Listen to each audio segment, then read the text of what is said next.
Bonjour, c'est Pierre Loin, je suis multiple médaillé d'Europe, du monde et champion olympique d'aviron. Je suis également champion du monde d'aviron indoor. Alors, vous débutez sur le rameur et vous ne savez pas par où commencer? C'est parfait. Aujourd'hui, je vous propose de vous accompagner sur une séance de 20 minutes standard. Il faut savoir que si vous réalisez ces séances de 20 minutes 3 fois par semaine, vous prenez soin de vous et de votre santé. Allez, c'est parti, on y va ensemble.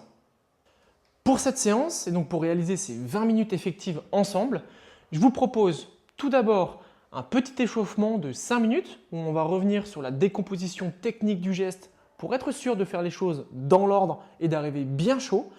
On prendra une pause de 2 minutes et ensuite on enchaînera 2 blocs en continu de 7 minutes 30 avec entre les deux une pause de 2 minutes. Ça nous fera au total donc 20 minutes effectives de rame ensemble, bien fait. C'est tout bon? Allez, c'est parti. On démarre l'entraînement sur Start. Vous pouvez mettre la résistance que vous souhaitez. Je vous conseille quand même de rester inférieur à 4 pour mettre du rythme et rester dans du cardio. Hop, allez, c'est parti. On va se mettre en position arrière et ramer uniquement avec les bras pour commencer. Les 5 minutes d'échauffement. Voilà, on prend nos bons repères. On est bien positionné avec le dos légèrement penché en arrière. On a les épaules bien basses, très détendues. Et on se concentre à faire uniquement bouger les bras. Uniquement les bras, rien d'autre. On ne met pas de corps. Voilà, on va faire les choses dans l'ordre. On va venir ajouter un peu de dos. Donc on va passer de ce qu'on appelle le bras seul au bras corps. Allez, c'est parti. On met un peu de dos comme ceci. Voilà. Je viens juste finalement pencher légèrement mon dos en avant en restant toujours bien droit, bien grand, bien gainé. Ça me permet de passer les mains devant les genoux. Voilà, de m'échauffer progressivement les groupes musculaires, les articulations. Ok. On va venir mettre un tout petit peu de jambes maintenant. Allez, on va dire qu'on va faire ce qu'on appelle le demi-coulisse. Donc on va ramer avec la moitié de l'amplitude du rail. Allez, c'est parti, comme ceci. Je viens, hop, et je m'arrête à la moitié et je repars. Voilà, pour continuer à s'échauffer bien progressivement, tranquillement. On respecte l'ordre qu'on a depuis le début. Les mains, le dos, puis les jambes que je plie. Ok. Encore quelques coups comme ça. Sans que ça commence à chauffer, c'est bien, c'est normal. Et on passe donc sur une amplitude complète. Ensemble. Allez, maintenant, on vient vraiment cette fois chercher l'amplitude globale avec les jambes. Toujours dans le bon ordre. C'est important de placer les mains, puis le dos pour passer les genoux, puisque ça va vous permettre derrière de plier les jambes sans contrainte, sans encombre. Voilà, comme ceci. Ok, on prend le temps de faire les choses. Encore 2 minutes 30 d'échauffement. Je vous propose un autre exercice pour venir s'échauffer encore différemment. On va ramer uniquement avec les jambes. Démonstration. Comme ceci, quand on arrive devant, je pousse avec les jambes et je reviens en position bras-corps. Je pousse avec les jambes et je reviens en position bras-corps. Comme ceci, avec les mains devant les genoux. Voilà. C'est une autre manière efficace d'échauffer le bas du dos, les épaules et surtout d'avoir bien en tête le fait de repartir avec les jambes devant et des bras qui restent tendus. Voilà, comme ceci. On prend de très bons repères comme ça. Le dos droit, gainé, pas arrondi. Voilà, on sent qu'on transmet bien. Ok, on peut reprendre en amplitude complète. Allez, maintenant. Voilà, et on souffle bien. On reprend les choses dans le bon ordre. Et on souffle. Voilà, encore une bonne minute. Je vais attirer votre attention tout au long de cette séance, notamment sur la cadence, le nombre de coups que vous donnez par minute qui s'affiche sur votre écran. On va essayer d'être une cadence inférieure à 20 coups par minute. Donc pour ça, c'est simple. On prend le temps de faire les choses dans l'ordre, de souffler et d'aller chercher la plus grande amplitude possible. C'est en faisant tout ceci qu'on va arriver, vous allez le voir, à une cadence de 17, 18, 19 coups par minute. Allez, on en finit bientôt avec l'échauffement. On souffle bien. Toujours penser main devant les genoux, je plie les jambes. Voilà. Encore quelques coups. Allez, un dernier. Ok, super. On prend 2 petites minutes de pause. Important, si on veut faire comme moi, prendre le temps justement d'aller remplir sa gourde ou son verre, aller aux toilettes, on en profite. On a le temps. Encore 1 minute 30.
Allez, c'est parti. Sur la position arrière, en route.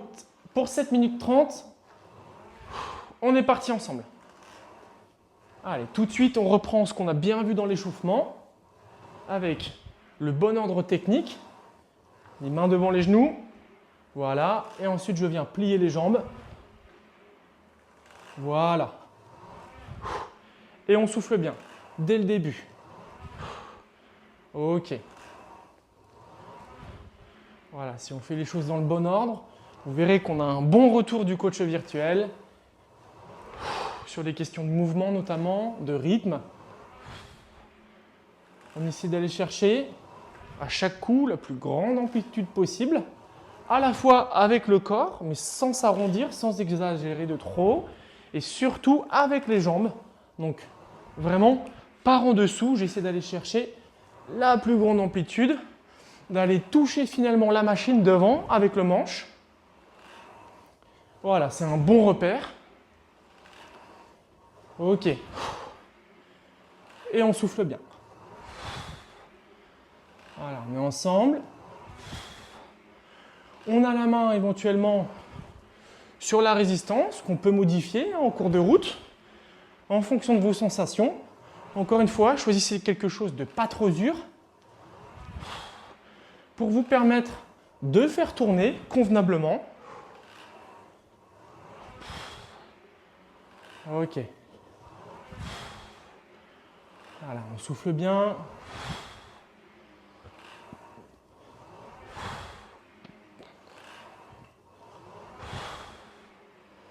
L'idée aussi, pourquoi pas, si on veut se challenger un tout petit peu, c'est de regarder la distance qu'on parcourt pendant ce laps de temps, de le retenir, et puis de voir pour faire au moins aussi bien sur le deuxième bloc de 7 minutes 30.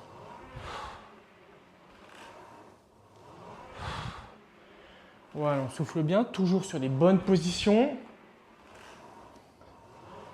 Main devant les genoux, je plie les jambes. Et dans la propulsion, c'est l'inverse. C'est jambes, dos et bras. Comme une catapulte. Jambes, dos et bras. Je garde les bras tendus, le dos bien gainé devant, tac. Et je ramène le manche vers le torse. Ni trop haut, ni trop bas. L'idée, c'est d'avoir la trajectoire du manche la plus horizontale possible. On essaie d'aller d'un point A à un point B de la manière la plus directe possible. Ça sous-entend d'avoir les épaules très relâchées, de ne pas être trop crispé, qui souvent nous fait monter le manche trop haut, nous fait amener le manche derrière trop haut aussi. Non, là, on reste relâché. On ne cherche pas non plus à venir coller les jambes en dessous pour remonter les mains à la fin. Juste le bon niveau de relâchement qui nous permet d'avoir le manche à la bonne hauteur et de le garder surtout horizontal tout au long du geste. Voilà, on souffle toujours bien. On vient de passer la moitié. 3 minutes 45.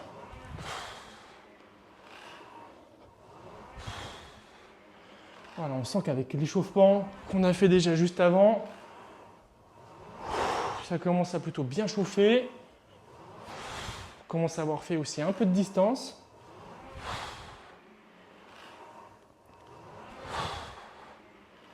Je vous invite à surveiller votre cadence. Toujours ce petit défi qu'on s'est mis en tête, de ne pas dépasser les 20 coups par minute.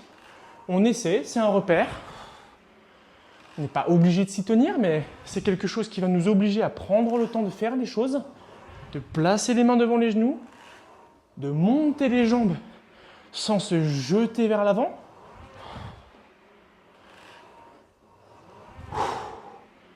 Voilà, et de se déployer dans le bon ordre, correctement, en toute sécurité. Voilà, on souffle bien. Super.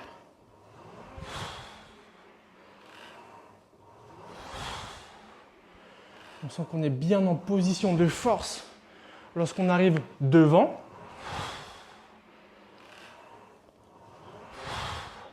C'est un excellent indicateur pour savoir si on est dans le vrai, si on est juste, techniquement parlant. Si je me sens en position de force, alors, en théorie, je suis plutôt juste techniquement. Plus on sent qu'on a de la force disponible, plus on a un coup d'aviron efficace. Voilà, on n'oublie pas le principe de prendre l'appui devant et de l'emmener derrière en accélération continue. Encore une fois, ayez bien à l'esprit cette image de la catapulte qui envoie le projectile. C'est tout pareil. Dans notre cas, on prend, on envoie. Et on profite de la phase de retour. Là pour souffler, récupérer. Et envoyer. Et souffler, récupérer. Voilà.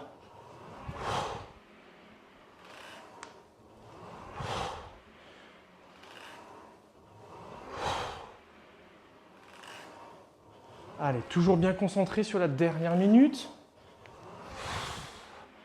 Avant notre pause.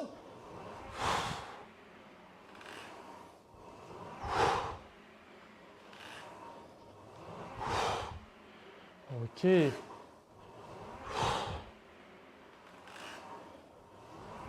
Est-ce que je replace bien? Est-ce que je respecte le mouvement dans sa globalité? Est-ce que je suis en amplitude maximale? Est-ce que je me sens en position de force devant? Est-ce que je me sens bien grand? Bien gainé? C'est toutes ces questions qu'on a à l'esprit tout le temps pour être sûr qu'on est juste techniquement. Allez, 10 secondes.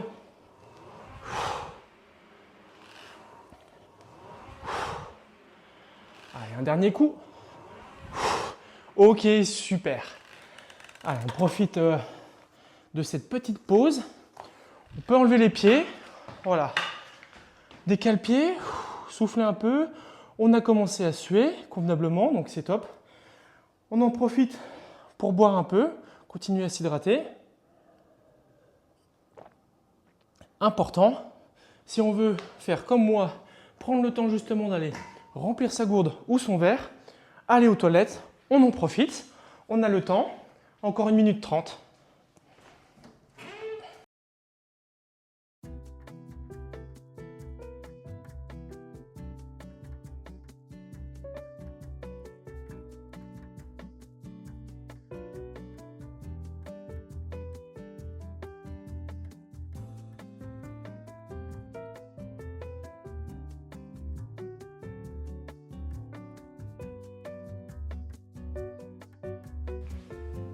Pendant cette pause, on sait aussi qu'on peut se détendre, s'étirer un tout petit peu si on en sent aussi le besoin. Voilà, ça doit être toujours quelque chose de très léger malgré tout. Une position qui est bonne, c'est celle-ci. En restant assis sur la coulisse, jambes tendues devant soi, mais pas dans les cale-pieds, au sol, pour avoir un angle intéressant. Et en restant bien droit, on vient vraiment chercher les pointes de pied comme ceci. Et vous verrez qu'on n'a vraiment pas besoin de faire plus d'efforts pour que ça tire un tout petit peu. Donc on relâche assez rapidement. Voilà, pour ne pas créer de contraintes supplémentaires. Ok. Allez, on a bu un peu. On est passé aux toilettes si besoin. On s'est également étiré un tout petit peu. On peut se réinstaller en repart dans 10 secondes. On saisit le manche et on se donne rendez-vous sur la position arrière pour bien commencer dans le bon ordre techniquement. Et c'est parti ensemble. Les mains devant les genoux et on vient chercher dès le début la bonne amplitude avec les jambes. Voilà. Et on reprend notre parcours. C'est parti. Tout de suite, le réflexe de bien souffler. C'est ce qui nous rythme aussi, hein. Le souffle nous sert beaucoup sur le rameur. On vient expirer à chaque fois qu'on arrive sur l'arrière. Ok. Et on profite de cette phase de récupération. Prendre le temps de bien se placer, de bien souffler. On vérifie si on est bien relâché. Ok. Main devant les genoux, je plie les jambes. Et devant la catapulte, jambes, dos et bras. Ok. Jambes, dos et bras. On respecte, dans la mesure de possible, la cadence qu'on s'est fixée. Voilà. Ça permet de nous assurer qu'on a cette phase de récupération qui est optimale. Voilà, sur des blocs où on cherche à être régulier, où on travaille en aérobie, on doit respecter ces cadences pour se préserver, pour être sûr d'être sur les bonnes positions, mais aussi pour nous permettre de lisser l'effort tout au long de la séance. Voilà, on a les mètres qui défilent sous les yeux. On continue, on a peut-être en tête le repère du premier bloc avec la distance parcourue. Quoi qu'il en soit, vous retrouverez tous les éléments de la séance dans votre historique d'entraînement qui peuvent vous servir pour les séances futures.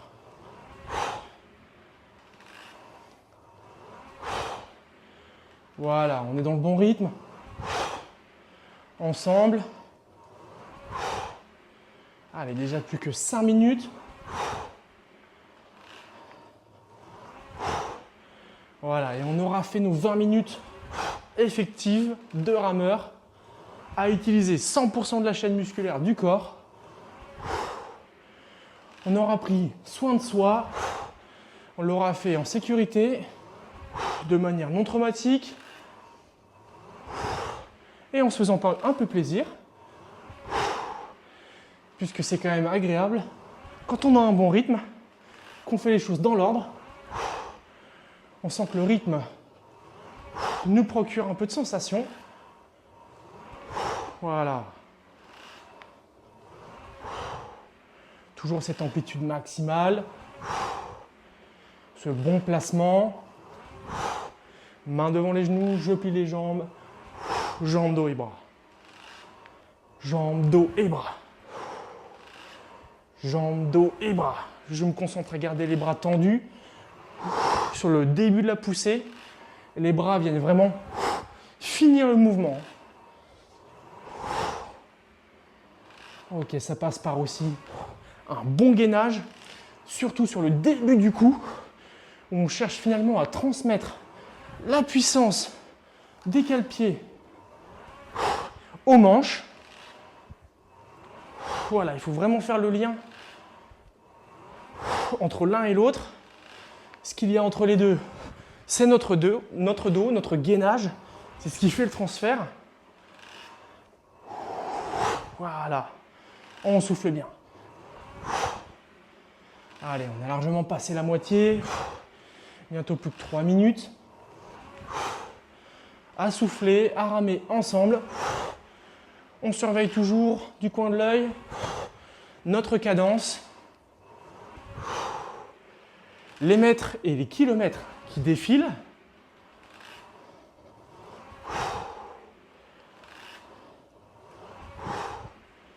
Ok, c'est bien.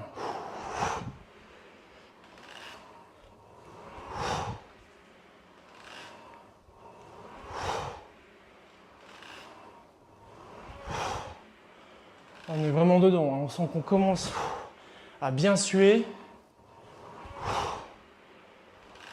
On est sur la partie de la séance la plus intéressante, physiologiquement parlant. On a créé de la pré-fatigue. Et quand on maintient un effort régulier, bien positionné, en sécurité, on accentue les bénéfices à ce moment-là de la séance. On travaille notre endurance. Alors on reste concentré sur les 2 dernières minutes. Allez, on se rappelle une dernière fois tous les critères auxquels on doit faire attention, qui occupent notre esprit, qui font que ça passe vite. Tout d'abord, les positions. De l'arrière, je pense à mettre les mains devant les genoux, pour ensuite seulement plier les jambes, aller chercher mon amplitude maximale et repartir, jambes, dos et bras, avec un dos bien tenu, dans la bonne position, comme ceci. Ok, une fois qu'on a ça en tête, on garde du coin de l'œil la cadence qui nous indique que justement on est en train de prendre le temps de bien faire les choses. Ok. Le repère suivant, c'est le souffle. Derrière, à chaque fois, est-ce que je souffle bien? À chaque coup.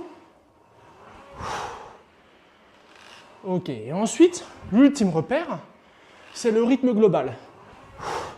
Est-ce que je me sens régulier, comme un métronome?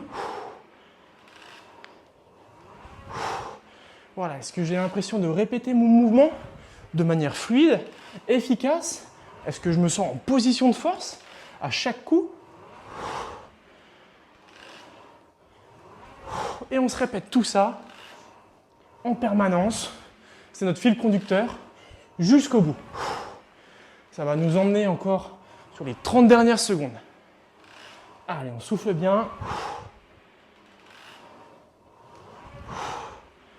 Voilà, on parcourt encore un peu de distance. C'est bien. Ensemble. Jusqu'au bout, la justesse technique. On reste lucide par rapport à tout ça. Allez. Encore 2 coups. 1. Et le dernier. Ok, super. Allez, on respire. On peut immédiatement se détacher les pieds. Pour se libérer, poser les pieds au sol. On souffle un coup. On vient de réaliser 20 minutes ensemble effectives en s'assurant qu'on l'a fait de manière sécuritaire, sur des bonnes positions, un bon mouvement. Et à côté de ça, à un rythme intéressant qui nous a permis d'avoir un effort lissé. C'est très intéressant. Je vous invite à réaliser cet effort 3 fois par semaine pour préserver au mieux votre santé, vous renforcer sur votre Ogletix connecté, accompagné de votre coach virtuel et de moi-même. On réalise ces séances ensemble et surtout, on y trouve du plaisir en prenant soin de soi. Un conseil supplémentaire, si vous réitérez la séance et que vous la faites de manière régulière, pour rester dans les clous du point de vue des positions, de bien se sécuriser, de limiter les contraintes, je vous invite à ne pas dépasser le seuil de 4 au niveau de la résistance. Ça vous permettra de garder un appui fluide, relativement facile et donc qui vous permettra de faire les choses aussi donc, dans le bon ordre et en limitant les contraintes mécaniques.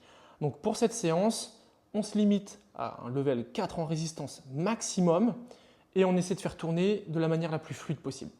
Alors maintenant, si vous voulez reproduire cette séance chez vous de manière régulière, parce qu'elle vous a plu et qu'elle vous permet de faire ces 20 minutes effectives donc de manière régulière, à la seconde près, rien de plus simple, depuis le menu principal, vous accédez à l'interface Session, Intervalle, Intervalle customisé, et là vous avez donc la main sur la construction de chacun des blocs qu'on vient de réaliser. On commence donc par un bloc de durée pour réaliser l'échauffement comme on l'a fait tout à l'heure. Un bloc de 5 minutes, on accède au menu en bas à droite, paramètres détaillés pour régler le niveau de résistance. Ici, on va sélectionner par exemple 2, qui nous permettra d'avoir donc encore une fois un mouvement d'aviron très fluide. On viendra ensuite ajouter un intervalle. Cette fois, ce sera par exemple donc une pause qu'on prendra d'une durée de 2 minutes. On ajoutera donc l'intervalle suivant. On retourne dans durée. Cette fois, on sélectionne 7 minutes et 30 secondes. On revérifie que la résistance est au bon niveau. On se remet à 2. On peut aussi varier. Appliquer, ajouter un intervalle. On rajoute de nouveau la pause qui va bien de 2 minutes, qui nous permet encore une fois de nous hydrater. Et enfin, on vient donc rajouter le dernier bloc dans durée de 7 minutes 30. Et cette fois, on peut même ajouter une petite variation de résistance, pourquoi pas? Donc on va cette fois rester donc sur la résistance de 3 qui est préprogrammée. Ajouter un intervalle et c'est parti. Démarrer l'entraînement. À vous de jouer. Ça a été un plaisir pour moi de vous accompagner sur cette séance qui était peut-être votre première, peut-être pas, en tout cas certainement pas votre dernière. J'espère que ça vous a plu. Si vous voulez avoir plus d'infos, plus d'idées d'entraînement ou de fonctionnalités de votre Ogletix connecté, rendez-vous sur ogletix.fr ou abonnez-vous à notre chaîne YouTube Ogletix Rameur.